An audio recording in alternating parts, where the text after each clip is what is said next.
നമസ്കാരം. നമ്മുടെ some basic concepts of chemistry എന്ന ചാപ്റ്ററിൻ്റെ അവസാന ഭാഗത്തിലാണ് നമ്മൾ ഇന്നുള്ളത്. ഒത്തിരി കാര്യങ്ങൾ നമ്മൾ പഠിച്ചു കഴിഞ്ഞു. ഇനി വളരെ ചെറിയ ചില കാര്യങ്ങളും കൂടി മനസ്സിലാക്കാനുള്ളൂ. ഇന്ന് നമ്മൾ കാണാൻ പോകുന്നത് റിയാക്ഷൻസ് ഇൻ സൊല്യൂഷൻ.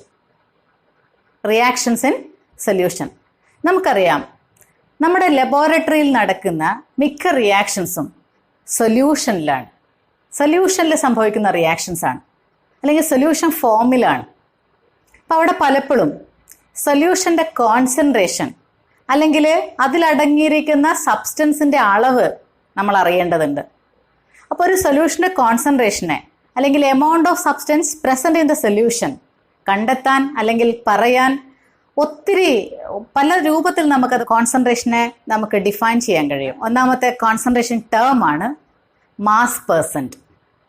നമ്മൾ നേരത്തെ പറഞ്ഞുകൊണ്ടിരിക്കുന്നുണ്ടായിരുന്നു മാസ് പെർസെൻറ്റിനെ പറ്റി. എന്താണ് മാസ് പെർസെൻറ്റ് എന്ന് ചോദിച്ചാൽ, that is equal to mass of solute divided by mass of solution into 100. Mass of solute divided by mass of solution into 100% ആണല്ലോ. അത് മനസ്സിലാക്കാൻ നമുക്കൊരു ചെറിയ പ്രോബ്ലം കാണാം. പ്രോബ്ലം ഇതാണ്, ശ്രദ്ധിക്കൂ. A solution prepared by adding 2 gram of a substance A to 18 gram of water. Calculate the mass percent of the solute. ഇവിടെ സൊല്യൂട്ടിൻ്റെ mass percent കാണണം. സൊല്യൂട്ടിനെ നമ്മളിവിടെ റെപ്രസെൻ്റ് ചെയ്തിരിക്കുന്ന എ കൊണ്ടാണ്.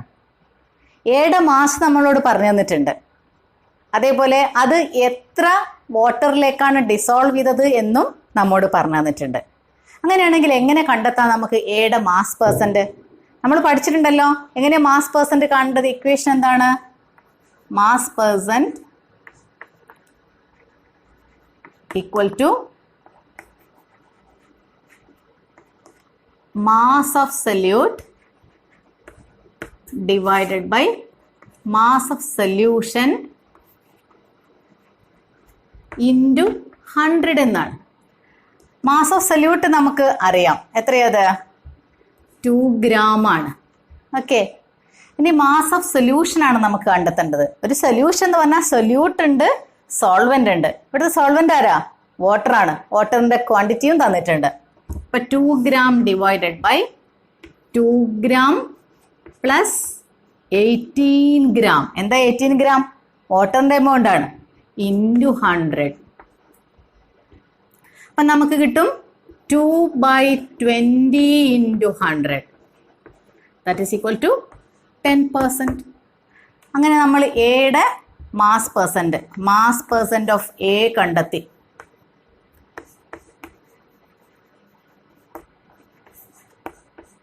ഓക്കെ, ഇങ്ങനെ നമുക്ക് മാസ് പെർസെൻറ്റ് ഓഫ് വാട്ടർ കണ്ടെത്താം. ഇങ്ങനെ ഏതും നമുക്ക് കണ്ടെത്താൻ പറ്റും. അപ്പോൾ അവിടെ mass of solute divide by mass of solution into 100 ആണ് മാസ് പെർസെൻറ്റ്. ഒരു സൊല്യൂഷൻ്റെ കോൺസെൻട്രേഷൻ സൂചിപ്പിക്കാനുള്ള മറ്റൊരു ടേം ആണ് മോൾ ഫ്രാക്ഷൻ. മോൾ ഫ്രാക്ഷനെ സൂചിപ്പിക്കുന്ന ലെറ്ററാണ് കൈ. എന്താണ് മോൾ ഫ്രാക്ഷൻ എന്ന് ചോദിച്ചാൽ, കൺസിഡർ ചെയ്യാം, എ എന്ന് പറയുന്ന ഒരു സൊല്യൂട്ട് ബി എന്ന സോൾവെൻറ്റിൽ ഡിസോൾവ് ചെയ്യുന്നു. ഇവിടുത്തെ സൊല്യൂട്ട് എ ആണ്, സോൾവെന്റ് ബി ആണ്. എയുടെ നമ്പർ ഓഫ് മോൾസ് എന്ന് പറയുന്നത് NA ആണെന്ന് കരുതാം. Number of moles of B A NB കൊണ്ട് സൂചിപ്പിക്കാം. അങ്ങനെയാണെങ്കിൽ മോൾ ഫ്രാക്ഷൻ ഓഫ് എ എന്ന് പറയുന്നത് number of moles of A divided by total number of moles. That means number of moles of A divided by number of moles of A plus number of moles of B. ഇപ്പോഴല്ലേ നമുക്ക് total number of moles കിട്ടണ്ടേ. ഇനി എങ്ങനെ നമുക്ക് mole fraction of this is mole fraction of A. How can we calculate the mole fraction of B? NB divided by NA plus NB. Number of moles of B divided by total number of moles. ഇങ്ങനെയാണ് നമ്മൾ mole fraction കണ്ടെത്തുന്നത്. മറ്റൊരു വളരെ പ്രധാനപ്പെട്ട concentration term ആണ് molarity.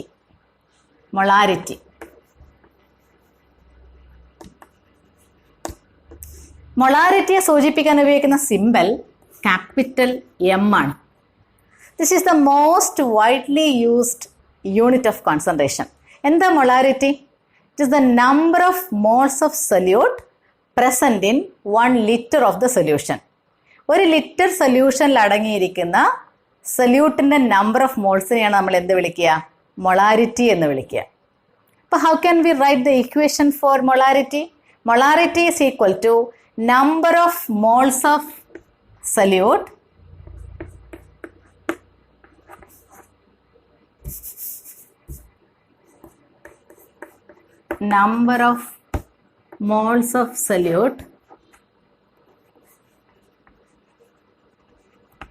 divided by volume of the solution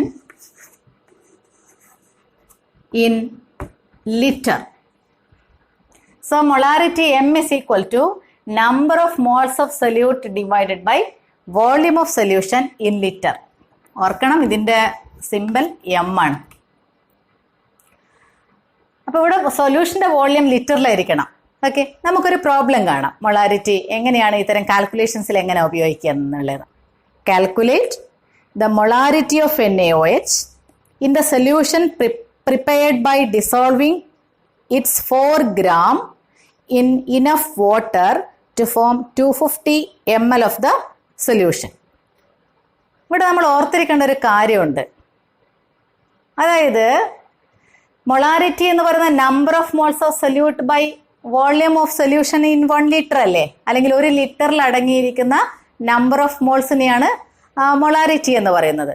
ഇപ്പോൾ 1 molar NaOH എന്ന് പറഞ്ഞാൽ അതിൻ്റെ അർത്ഥം ഒരു ലിറ്റർ വാട്ടറിൽ 1 മോൾ NaOH അടങ്ങിയിട്ടുണ്ട് എന്നുള്ളതാണ്. അതായത് 1 മോൾ NaOH എന്ന് പറഞ്ഞാൽ 40 ഗ്രാം NaOH ആണ്. അപ്പോൾ 1 മോൾ സോഡിയം ഹൈഡ്രോക്സൈഡ് 1 ലിറ്റർ വാട്ടറിൽ ഡിസോൾവ് ചെയ്ത് കഴിഞ്ഞാൽ ആ സൊല്യൂഷനെ നമ്മൾ 1 മോളാർ NaOH സൊല്യൂഷൻ എന്നാണ് വിളിക്കുക. അപ്പോൾ 1 മോൾ NaOH എന്ന് പറയുന്നത് 40 ഗ്രാം ആണെന്ന് നമ്മൾ പറഞ്ഞു. കാരണം അതിൻ്റെ ഗ്രാം മോളിക്കുലാർ മാസ് 40 ആണ്. 40 ഗ്രാം NaOH 1 ലിറ്റർ വാട്ടറിൽ ഡിസോൾവ് ചെയ്താൽ നമുക്ക് 1 മോളാർ സൊല്യൂഷൻ കിട്ടും. അതേപോലെ നമുക്ക് പറയാം 0.2 moles of NaOH dissolved in 1 liter of water solution will give you 0.2 molar NaOH. നമുക്ക് ബേസിക്കലി മനസ്സിൽ വെക്കേണ്ട ഒരു കാര്യമാണ്. നമുക്ക് വീണ്ടും പ്രോബ്ലത്തിലോട്ട് വരാം. പ്രോബ്ലത്തിൽ നമുക്ക് മൊളാരിറ്റി ഓഫ് NaOH ആണ് കാണേണ്ടത്. ഇവിടെ നമുക്ക് ചില കാര്യങ്ങളൊക്കെ തന്നിട്ടുണ്ട്. NaOHന്റെ മൊളാരിറ്റി കാണുന്നു. മൊളാരിറ്റി ഓഫ് NaOH കാണണമെങ്കിൽ എന്ത് വേണം? Number of moles of NaOH വേണം. Number of moles of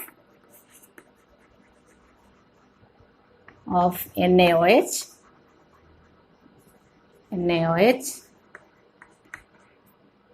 divided by number of moles of NaOH divided by volume ആണ്. വോള്യം എത്ര ഇവിടെ തന്നിരിക്കുന്നത്? 0.250 ml എന്നാണ്. മില്ലി ലിറ്റർ എന്ന ലിറ്ററിലോട്ട് കൺവേർട്ട് ചെയ്യണമെങ്കിൽ 1000 കൊണ്ട് ഡിവൈഡ് ചെയ്യണം.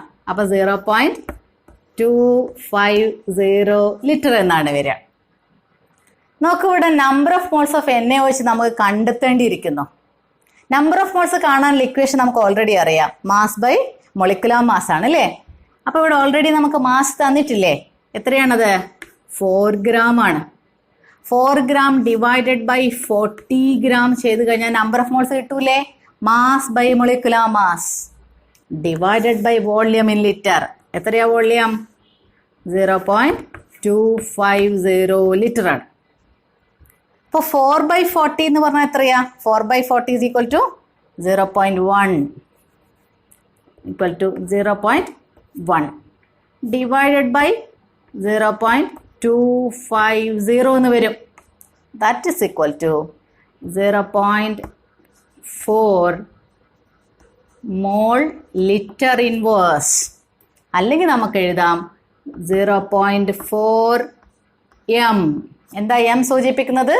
മൊളാർ. മൊളാരിറ്റിയെ സൂചിപ്പിക്കുന്ന സിമ്പലാണ് m. സോ ഇവിടെ നമ്മുടെ equation molarity number of moles of solute divide by volume of solution litre.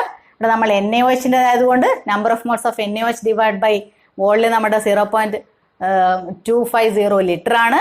250യെ നമ്മൾ ലിറ്ററിലോട്ട് കൺവേർട്ട് ചെയ്തതാണ്. ദെൻ നമുക്ക് തന്നിരിക്കുന്ന ഇവിടെ നമ്പർ ഓഫ് മോൾസ് കാണാൻ മാസ് ബൈ മൊളിക്കുലർ മാസ് ചെയ്യുന്നു. NaOHന്റെ മാസ് 4, മൊളിക്കുലർ മാസ് 40 ആണ്. സബ്സ്റ്റിറ്റ്യൂട്ട് ചെയ്തു. അവസാനം നമുക്ക് ഇക്വേഷൻ ആൻസർ കിട്ടി 0.4 മൊളാർ. ഓക്കെ, ഇതാണ് മൊളാരിറ്റി. ഇനി മൊളാരിറ്റിയെ പറ്റി നമ്മൾ ഒരു കാര്യം കൂടെ ഓർത്തിരിക്കണം. It is temperature dependent. എന്തുകൊണ്ടാണ് ടെമ്പറേച്ചർ ഡിപ്പെൻഡൻ്റ് ആണ് മൊളാരിറ്റി എന്ന് ചോദിച്ചാൽ, ഇവിടെ നമ്മൾ വോള്യം പറയുന്നുണ്ടല്ലോ. Volume is temperature dependent. ടെമ്പറേച്ചറും വോള്യം റിലേഷനും ഉണ്ട്. ടെമ്പറേച്ചർ വ്യത്യാസം വരുമ്പോൾ വോള്യത്തിൽ വ്യത്യാസം വരും. അതുകൊണ്ട് തന്നെ മൊളാരിറ്റിയിലും വ്യത്യാസം വരും. അതുകൊണ്ട് മൊളാരിറ്റി എന്ന് പറയുന്നത് depends on temperature because volume of a solution is temperature dependent. Okay, next concentration term is molality.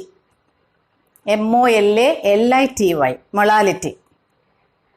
Represent ചെയ്യാൻ യൂസ് ചെയ്യുന്ന സിമ്പിൾ സ്മോൾ m ആണ്. Molality small m. എന്താ molality? It is number of moles of solute present in the 1 kilogram of the solvent. 1 kilogram സോൾവെൻറ്റിൽ അടങ്ങിയിരിക്കുന്ന number of moles of സൊല്യൂട്ടാണ് molality കൊണ്ട് ഉദ്ദേശിക്കുന്നത്.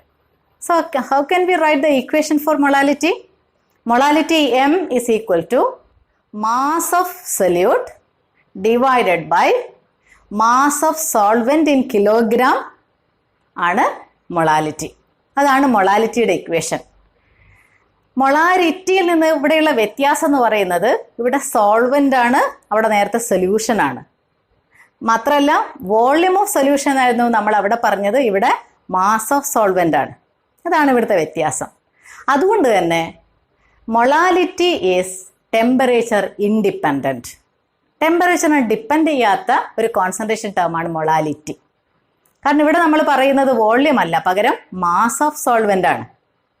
അതുകൊണ്ട് തന്നെ മാസ് ഇസ് ടെമ്പറേച്ചർ ഇൻഡിപെൻഡൻറ്റ്.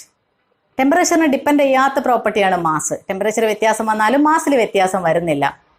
അതുകൊണ്ട് തന്നെ നമുക്ക് പറയാം മൊളാലിറ്റി ഈസ് ടെമ്പറേച്ചർ ഇൻഡിപെൻഡൻറ്റ്.